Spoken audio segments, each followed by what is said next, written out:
¿Cómo están, queridos auditores y auditoras de la Radio Latina en la 98.5 en la frecuencia modulada, provincias de Marga Marga, provincias de Quillota y todos los alrededores que tiene la dicha de escuchar la 98.5, además de nuestro sitio web www.latinaradio.cl.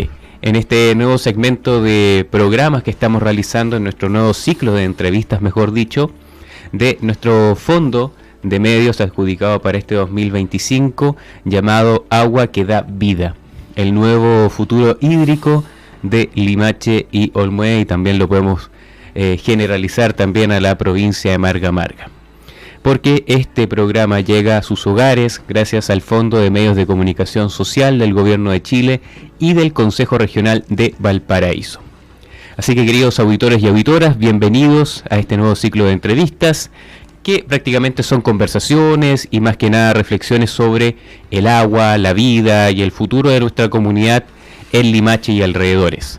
Hoy abordaremos los desafíos y oportunidades que abre el tema acerca, cuando hablamos de agricultura y todo lo que es el tratamiento, y también las empresas que se dedican también a abastecer a la agricultura, junto a las voces de quienes viven día a día esta realidad cuando hablamos o entablamos la propuesta de una crisis hídrica.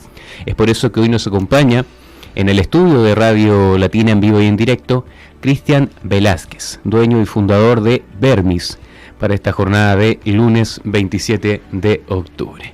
Querido Cristian, para nosotros es un agrado tenerlo por acá presencialmente. La familia de Radio Latina le agradece también su tiempo a todo el equipo de Vermis que lo compone para, conversar amablemente, detalladamente acerca de su área, querido Vigo, y de cómo ha estado también la temática de la crisis hídrica y también dentro del área de la agricultura, porque ustedes abastecen bastante. Vermis es una empresa que tiene bastante trayectoria en la agricultura, y por eso lo vamos a conversar junto a Cristian. ¿Cómo estás? Bienvenido a Radio Latina a este ciclo de entrevistas. Muchas gracias, Cristóbal, muchas gracias a Radio Latina por invitarnos. Nosotros es un honor estar acá en Radio Latina, es una radio limachina con mucha trayectoria, así que felices de acompañarlo y las veces que quieran invitarnos.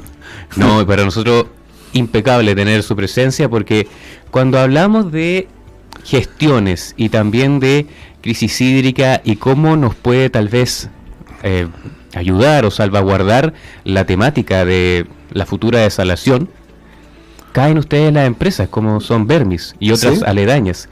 ¿Cómo ves tú el proceso hoy en día de la desalación y también cómo se vincula también con la agricultura?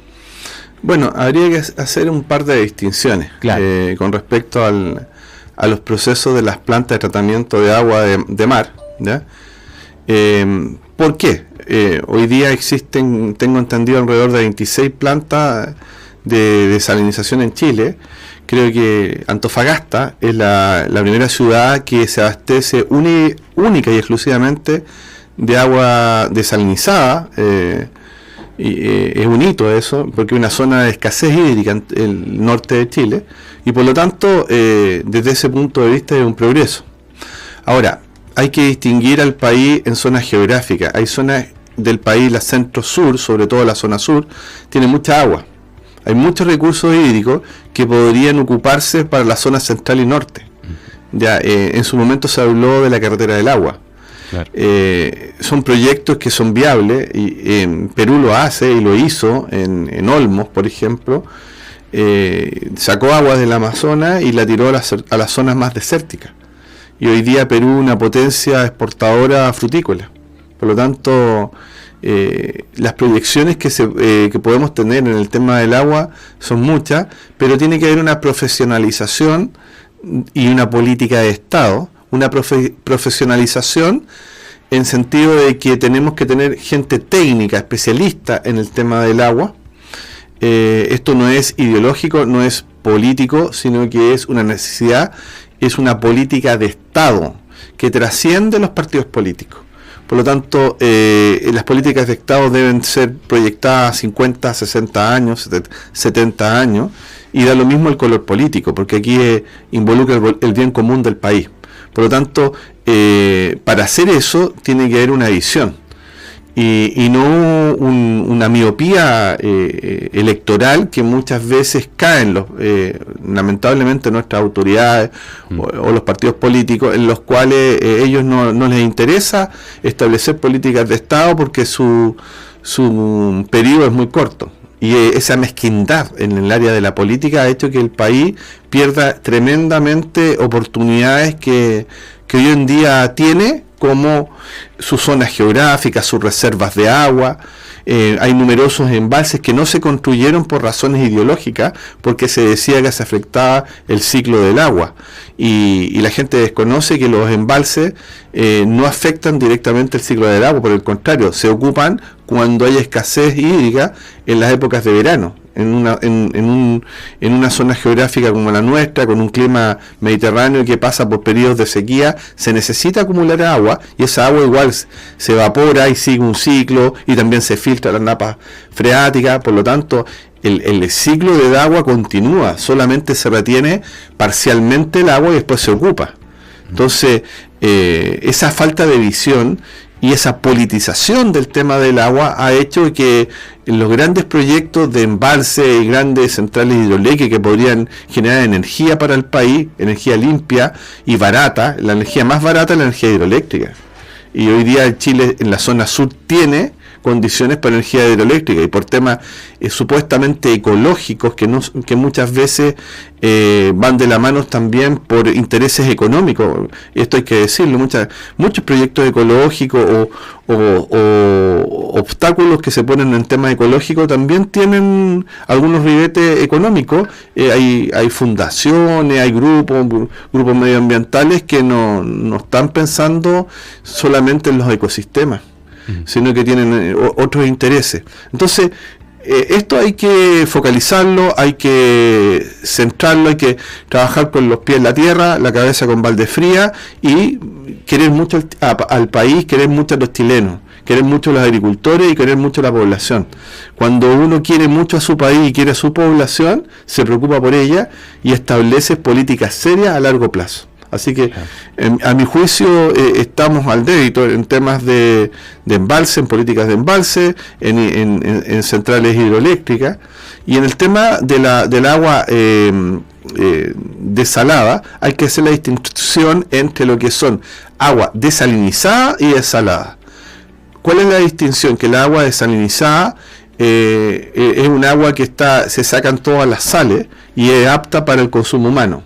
Y el agua desalada no es apta para el consumo humano y se ocupa hoy en día en procesos industriales, pero no se dice que contiene concentraciones significativas de sales. Y esas sales muchas veces se llevan a la zona intermedia o cordillerana, donde después van a generar otro tipo de problemas. Van a subir la conductividad eléctrica, pueden salinizar también las napas freáticas y afectar la agricultura. Hoy en día vemos el proyecto de Tiltil, agua que pasa. Esa agua no es desalinizada, es desalada. Así que esa agua va a dar a la minería. Y alguien tiene que hacerse cargo de los efectos nocivos de esos después. Entonces, el tema de la desalinización y de las aguas desaladas hay que plantearlo con alturas de mira, responsablemente y no responsablemente a corto plazo. Uh-huh. ¿Cuál ha sido también tu mirada comunitaria también? Porque el equipo de Vermis es bastante amplio, cubre bastante el área de la agricultura. ¿Y cómo es tu mirada también de cómo han estado creciendo también dentro de la región? Bueno, nosotros hoy día estamos en todo Chile, recorremos todo Chile, tenemos clientes en todo Chile como Vermis, y bueno, estamos agradecidos por la confianza que nos da la gente, sobre todo porque estaban acostumbradas a realizar una fertilización química durante décadas. Entonces nosotros les significamos el cambio y de comportamiento, de conducta, y eso significó para nosotros un cierto desgaste también en tema educacional. Partimos educando a la gente cómo utilizar los nuevos productos, las nuevas tecnologías, las nuevas técnicas. Nosotros no solamente vendemos productos, sino que generamos una nueva forma y manera de hacer agricultura limpia, una agricultura responsable, proyectable al futuro. Y esa forma de hacer agricultura requiere un conocimiento técnico, y por eso nosotros estamos con los equipos de terreno. Aquí está uno de los encargados de venta de Vermi, aquí está Roque, que nos acompaña, y que está muy presente con los agricultores, explicándoles estas nuevas técnicas que en el fondo son amigables y sustentables con el medio ambiente y que permiten recuperar los suelos. Hoy día el problema de los suelos, lo he dicho hasta el cansancio cada vez que me invitan a los programas de radio o el diario, muchas veces yo he dicho que tenemos una degradación en Chile de los suelos sobre el 70%. Y eso significa que está en peligro nuestra sustentabilidad y nuestra agricultura y nuestra supervivencia también como país. Por lo tanto, un país que se preocupa de los suelos es un país que mira a futuro y que mira por las futuras generaciones. No tenemos que mirar de una manera a nuestro ombligo, al piso. Tenemos que mirar en el horizonte y proyectarnos a futuro y ser responsables con las generaciones que vienen. Nosotros, los que estamos aquí y ahora, somos los responsables del futuro que van a tener nuestros hijos, nuestros nietos, bisnietos. O sea, así como también los que nos antecedieron a nosotros se proyectaron en el tiempo y nos heredamos de ellos conocimiento, el idioma, costumbres, la religión. Nosotros también somos partícipes de entregar eso a los que vendrán. Y así que trabajar los suelos es muy importante, recuperarlos, no volver a saturarlos con sales. Y hoy día estas políticas muchas veces públicas que se generaron en el país con lo que se llamó la Revolución Verde durante décadas y décadas, sobrefertilizando los suelos, eso hoy día tuvo una consecuencia nefasta y negativa en los alimentos, y en la tierra y en la salud de las personas. Tú, dentro también de las famosas prácticas, impartes una muy importante, que es acerca de buscar también agua de un método bastante antiguo, de bastante longevidad, que nos podrías explicar un poco de eso, y también dentro de tu visión, porque es algo que imparte hace muchos años, y supongo que debes saber que ha habido bastantes cambios de la situación, de todo lo que es esta terminología de encontrar agua. Supongo que con el tiempo, dentro de tu experiencia, y nos puedes comentar, Cristian, ha sido más difícil, hay soluciones, hay desafíos pendientes en eso primero que impartes, que tiene un nombre bastante técnico, Cristian. La radiestesia. Radiestesia. Sí, mira, bueno, voy a partir un poco hablando de la historia del Limache, de la radiestesia. Aquí había en la década del 1968 se produjo una gran escasez hídrica, un déficit de lluvia acá en esta zona, muy complicado. Yeah. Complicó, incluso tuvieron que intervenir el ejército, traer camiones, salir a patrullar los ríos, las cuencas, porque la situación fue muy difícil en 1968. Se llamó la Gran Sequía de 1968. Y en esa época vinieron de la Universidad de California especialistas y capacitaron precisamente acá en Chile a chilenos, sobre todo en Limache, en la zona de Limache. En radiestesia le enseñaron a cómo desarrollar técnicas de la radiestesia, y podemos nombrarlo dentro de la historia de Limache. Mi papá tuvo el honor, y los conocí yo cuando era chico, de tener muchos amigos que practicaban la radiestesia. Aquí está don Fernando Chamorro, Osvaldo Van Banter, el famoso Osvaldo Van Banter, está el Pepe el Grossi, Pepe Grossi, estaba también Giuseppe, el Pepe también Tomasoni, y en fin, o sea, hubieron varios personajes de acá, de Limache, que eran conocidos a nivel nacional, que recorrían el país entero con el tema de la radiestesia. En especial, Wallon Banter desarrolló técnicas y cálculo, llamémosle semi-ingenieriles, en el tema de la radiestesia. Se especializó mucho en esa área. Hoy día tenemos, y todavía está de Limache, está Eugenio Chamorro, hijo de Fernando Chamorro, que también sigue las técnicas de la radiestesia. Así que se me quedan algunos por el tintero, pero aquí se desarrolló toda una escuela Mi papá era amigo de ellos y aprendió de ellos también. Y yo aprendí de mi papá, así que también soy heredero de las técnicas de todos estos personajes que fueron muy importantes. ¿Por qué importante? Porque ubicaban agua en todos los proyectos agrícolas. Me decía un empresario sueco hace un par de años atrás, él tenía una empresa de pozos profundos. Lo voy a nombrar, es muy muy simpático. Peterson, Bernie Peterson, es un empresario sueco. Me contaba que él en un campo lo llamaron porque hicieron una prospección satelital para buscar agua y ellos perforaron ese campo y no encontraron agua, encontraron muy poca agua y tuvieron que buscar a una persona que se dedicara a radiestesia. En este caso era una persona de Quillota, que no sé si estará viva. Yo lo conocía por el seudónimo, pero después de apellido Aranda, Jorge Aranda, algo así se llamaba. Le decían el bolas de sauce, no sé porque andaba con unos instrumentos. Y bueno, y él les ubicó, les marcó los pozos, y me contaba Berry que perforaron donde marcó la radiestesia a unos 3 o 4 metros, no era más, de donde habían marcado la prospección satelital, y salió un montón de agua. O sea, la diferencia no era más de 4 metros. Pero en 4 metros está el proyecto completo agrícola. Así de lapidario esto. Entonces, ¿qué hay detrás de la radiestesia? ¿Cómo se entiende esto? ¿Y cuál es la ciencia? Porque hoy día es altamente cuestionada la radiestesia, pero cuestionada por ciertos sectores, llamémosles científicos, pero no por las áreas agrícolas. Hoy día se recorren todos los proyectos agrícolas, hay un varillero, una persona experta en radiestesia que se ocupa para marcar los pozos profundos. Por lo tanto, no se cuestionan desde el punto de vista de los empresarios, pero sí desde la academia, desde los científicos, no entienden cómo opera esto.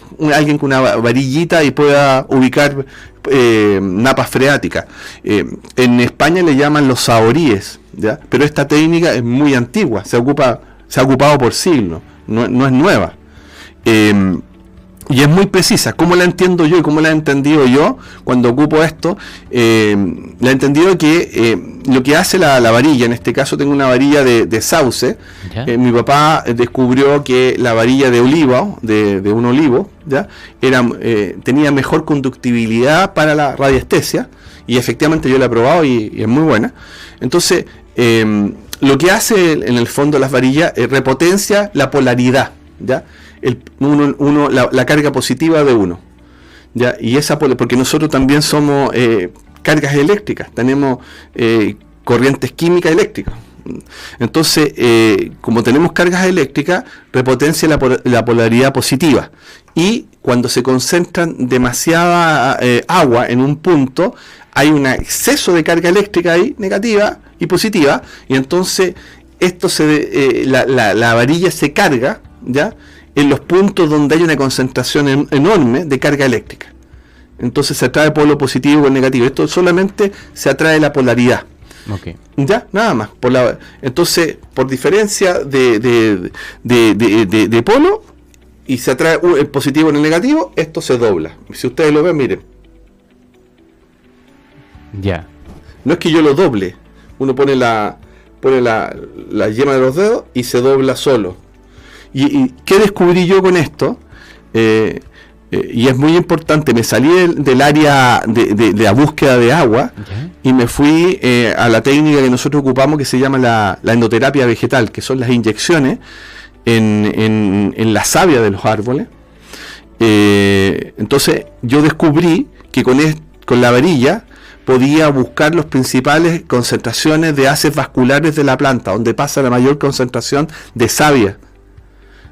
Y eso se lo ofrecí a Chile. Yo lo he mostrado en numerosos videos, lo he enseñado en todo Chile, donde voy lo enseño. ¿Y por qué es importante buscar las mayores concentraciones de savia de la planta? Porque cuando nosotros inyectamos productos como Vermin, que son naturales, eso es como una inyección a la vena. Entonces, acelera todos los procesos metabólicos de la planta, produce un efecto catalítico. Y eso hace que la planta, las raíces y el follaje responda muy rápidamente. Lo hemos visto árboles que estaban muy decaídos, muy enfermos, recuperarlo a los 2, 3, 4 días empiezan a llenarse de brote. ¿Ya? Porque hay una economía energética que se produce entre esta simbiosis que hice yo entre lo que es la radiestesia y la endoterapia vegetal, que es la inyección de macro microelementos naturales en la planta. Entonces la radioestesia ubica el punto donde está la concentración de haces vasculares de la planta, se marca el punto, se perfora con una broca y luego se inyecta con jeringa. Y así se produce este cambio, y en el fondo árboles que estaban externamente, uno los veía como decaídos o muertos o semisecos, vuelven a rejuvenecer, es impresionante, y a tener vida y a prolongar su época productiva. Vuelve a regenerarse la vida, es como un elixir de la vida vegetal con técnicas especiales. Por eso nosotros no solo vendemos productos, sino que enseñamos técnicas. Es una escuela nueva de hacer agricultura limpia, sana. Se ocupa una varillita, se hace un hoyito, se deja que la naturaleza funcione por sí misma, siguiendo todos sus procesos concatenados naturales para que se restablezca el equilibrio de la planta. Trabajamos a base del equilibrio. Entonces, ese descubrimiento de ocupar la radiestesia con la endoterapia lo descubrí yo personalmente, y se lo ofrecí a Chile y lo mostré en video. Y ocupar la radiestesia hoy en día 2025, ¿todavía se encuentra agua?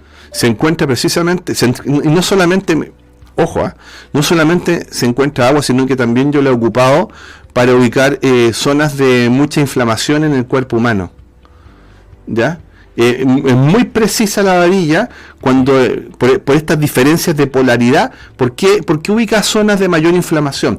Porque el cuerpo humano, el sistema defensivo del mismo, hace que cuando uno tiene algún problema en algún órgano, en alguna parte, se dilaten los capilares y produzca el corazón bombea más sangre y se concentre sangre, y tiende el cuerpo a encapsular, a proteger la parte dañada para que no se masifique el daño, y entonces en esas zonas donde están más concentrados, hay una mayor concentración sanguínea a raíz del sistema defensivo del cuerpo, la varilla se carga, entonces ahí detecta un problema, y uno puede entender que allí hay un problema que está ocasionándole a la persona, sobre todo en columna o órganos inflamados.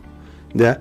Por eso hay una ciencia. Lo que pasa es que científicamente no lo entienden los que se dedican a la investigación, porque no entienden o deberían entender que nosotros también tenemos carga eléctrica, y de hecho cuando uno hace ensayos en la tierra, ese análisis de suelo, ve la conductividad eléctrica, por ejemplo. Claro. ¿Ya? Y también nosotros tenemos cargas eléctricas, y esa carga eléctrica se transporta a través de la varilla. No hay ninguna elemento esotérico, oculto, no, todo obedece un orden natural, un patrón, hay patrones de conducta naturales, y nada más, y es muy efectivo.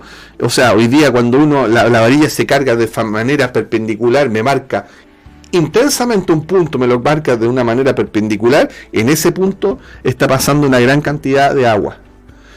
Hay que distinguir, por ejemplo, cuando uno busca agua, en partes donde la varilla se carga tenuemente, va cargándose de manera tenue, y de repente, en la medida que uno va avanzando y caminando, se va poniendo más intensa y perpendicular, y ya uno no la puede ni siquiera levantar.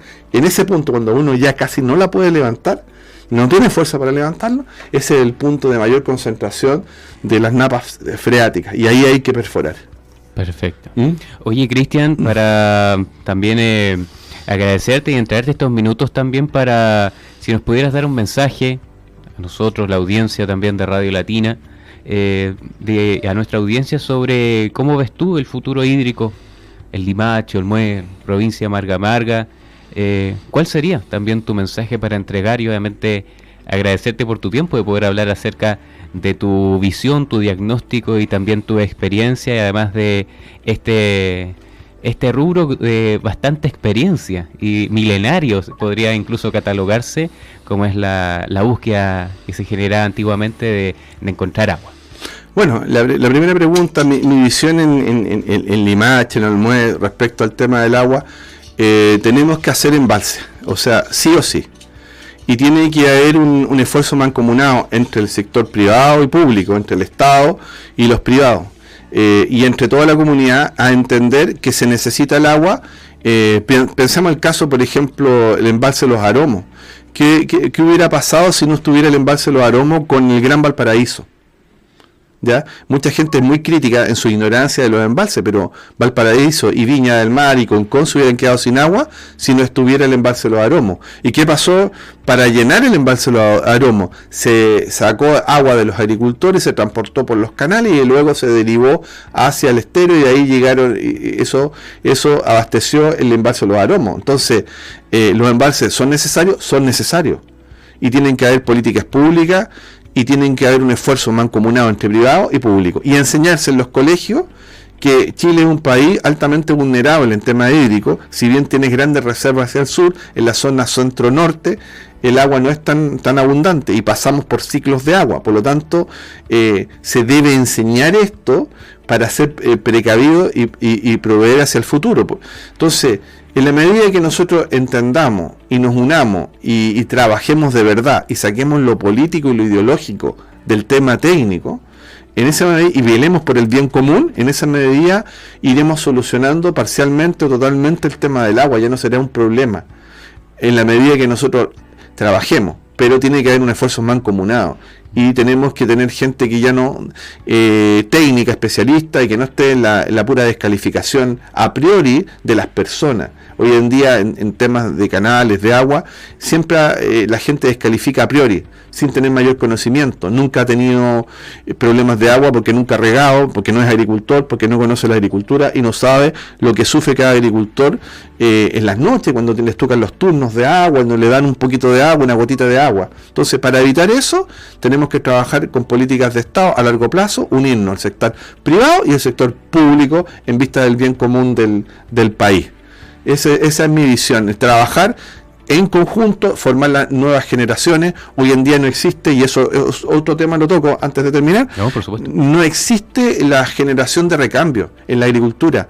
No hay jóvenes. Los jóvenes le tienen miedo a la pala, le tienen miedo al chuzo, le tienen miedo al sol, le tienen miedo a la lluvia. Hoy día en todos los campos son pura gente vieja.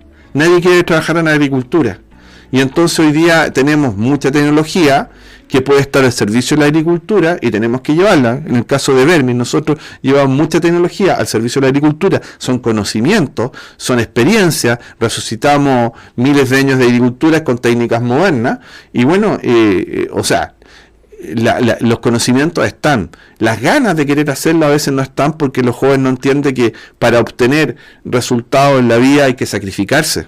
Yo vengo de una generación en la cual uno se mojaba en invierno, llegaba a la casa, no teníamos celular, salíamos y llegábamos al final del día, nadie sabía de nosotros. Y no y a nadie le importaba nada, o sea, y cada uno tenía un par de zapatos, un par de poleras, un par de pantalones, y para de contar, eso sería todo. Sí. Esa era la vida de antaño. Así nos acostumbraron, y fue la generación que levantó este país y que generó empresas, generó recursos, generó reconocimiento y conocimientos que hoy día gozaron las nuevas generaciones. Pero las nuevas generaciones nos tienen que hacer irresponsables. Tienen que ver y desesperanzarse no les sirve de nada. Tienen que ver que los anteriores lo hicieron, supieron hacerla, con esfuerzo, perseverancia, lograron superarse. Bueno, les toca a ellos ahora superarse, retomar la vida en el campo, trabajar y hacer investigaciones y sacrificarse. Sin sacrificio, sin esfuerzo, sin meta, no hay resultados, no hay grandes satisfacciones y no hay, en el fondo, grandes satisfacciones que indiquen que lo que se hizo era lo correcto. Entonces, los desafíos están, hay que soñar, hay que sacrificarse y esforzarse por lo que se está haciendo. Perfecto. Hoy hemos reflexionado, querido Cristian, sobre la importancia de la gestión sustentable del agua, el rol de la comunidad y la relevancia de integrar voces diversas para construir soluciones del sistema de agua. el agua es vida y su cuidado es tarea de todos y todas. Con eso cerramos este primer bloque de entrevistas que fue gracias al Fondo de Medios de Comunicación Social del Gobierno de Chile, del Consejo Regional de Valparaíso. Nos encontramos en una próxima edición de Agua que da vida, siempre por la señal de Radio Latina en la 98.5. Muchas gracias, Cristian, por tu tiempo. A todo el equipo que te vino a acompañar por parte de Vermis, ahí en redes sociales, y nos estaremos en contacto porque las puertas de la radio están abiertas para seguir entregando la cultura del campo, y por eso queremos contar contigo en próximas ediciones. Nos vamos a una pequeñísima tanda comercial y ya estamos de regreso aquí en la 98.5.